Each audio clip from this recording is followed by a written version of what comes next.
He's got a good point. That is fair. Now we know how it feels.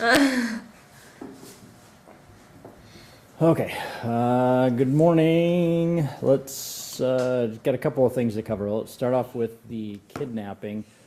This began, let me get that one pulled up here. So this was Saturday evening. It was just before 10 p.m. when we were called.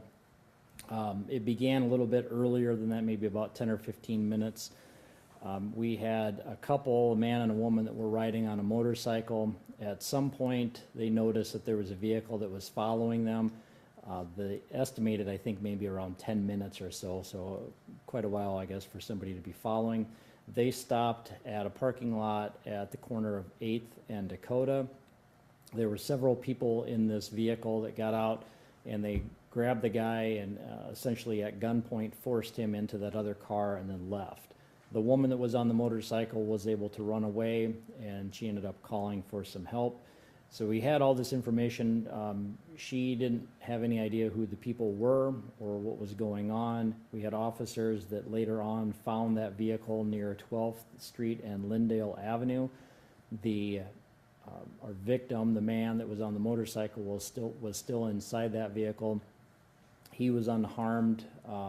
Turns out that the people in that vehicle know our victim.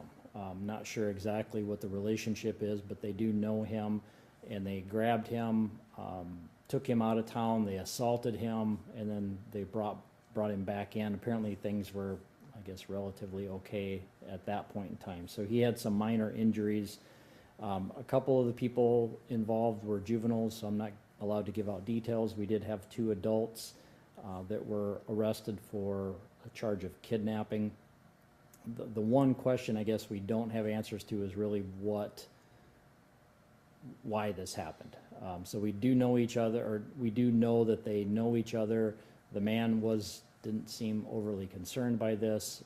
Obviously the woman, since she didn't have any idea who these people were, was very concerned about it. But the 2 people I can give you names on. The first one, her last name is White, W-H-I-T-E. First is Danny, D-A-N-I. Middle is Lyric, L-Y-R-I-C. And she is 19 from T. And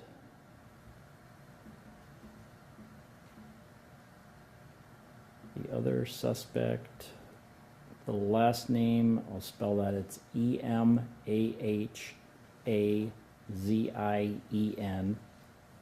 First is Danica, D-A-N-I-C-A, and I have a middle initial of L, and she is 20 from Sioux Falls.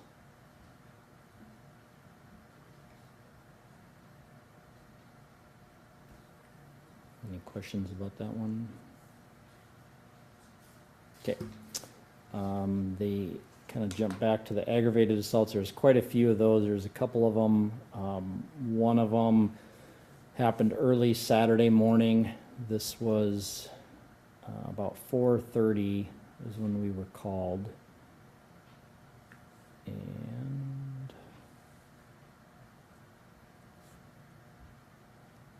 this was the 900 block of North Cliff Avenue. There were a few people that were inside an apartment at that location. One woman, our suspect, became upset and fired a gun several different times. No injuries resulted in that. She ended up leaving, and we had officers that were looking for, there was a car that left as officers were getting there. They thought that may have been involved. So there was a I guess there was a pursuit. I don't know how the length of it. Eventually, that stopped near 11th in Cleveland. There was a couple of people that were in the car that ran. They were caught. Neither of those people were the shooter. And so still looking for that suspect. We know who that suspect is, but haven't found her. I think when that call came out, it said that there was somebody that had been shot several times, but that was not accurate. There had been no injuries related to that shooting.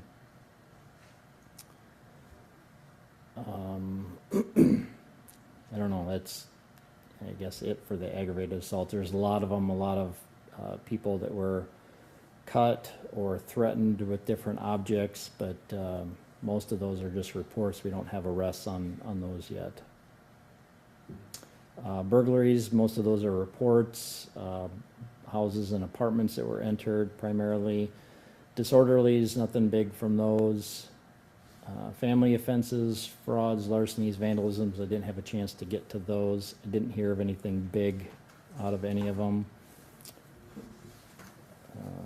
Let's see, the rape and sex offenses are reports.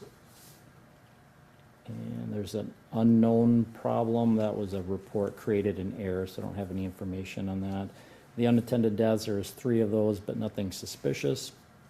And then there's 1 weapons violation, that was a guy, actually there was a couple of teenagers, a 12-year-old and a 17-year-old that were outside, and apparently the neighbor was upset with them talking.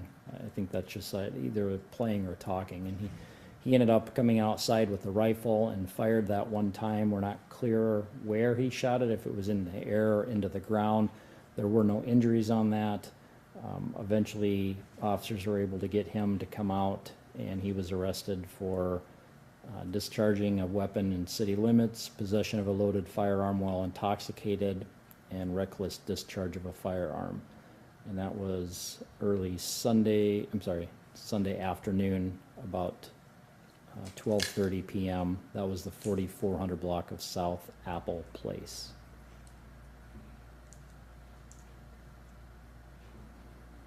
That's it for the majority of the stuff that I have. Unless you have any questions about anything else. What can you tell us about reports about the Grand Marshal of the Juneteenth Parade, Chet Jones, being spat on by a passerby? What kind of calls did you get? The short version of that is we don't have any reports of that. We had heard about that, but we don't, I guess the victim in that case, if he was spit on, he has not come forward to make a report with police. There was, I don't know if it's related or not. The only call that we had about that is, there's not a whole lot of information. So there was a call about a guy that was harassing people during the Freedom Walk. There was a description given. There was really no details of what that harassment was. We had a few different officers that were in that area and checked. They didn't see anybody that matched that description, didn't see anybody that was causing problems. Nobody flagged down the officers to report any issues. The officers, once they finished with that call, they tried to get hold of the person that reported that, and they were not able to get hold of that person. So, like I said, I don't know if it's related to that. We don't have any specific reports about somebody that was spit on. We have maybe something that's sort of related, but we're still working on trying to get hold of people.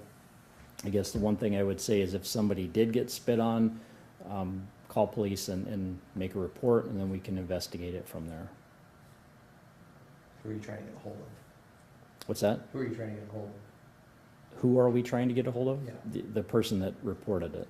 Yeah, I can't give out names. Yeah, that's but making sure. yeah, so the person that called to report this harassment, that's who we're trying to get in contact with to get some clarification, to find out if maybe there's something more, if it is in fact related to that spitting incident or if it's something different. That's it, unless you guys have any other questions. Okay, thanks. Thank you, Sam.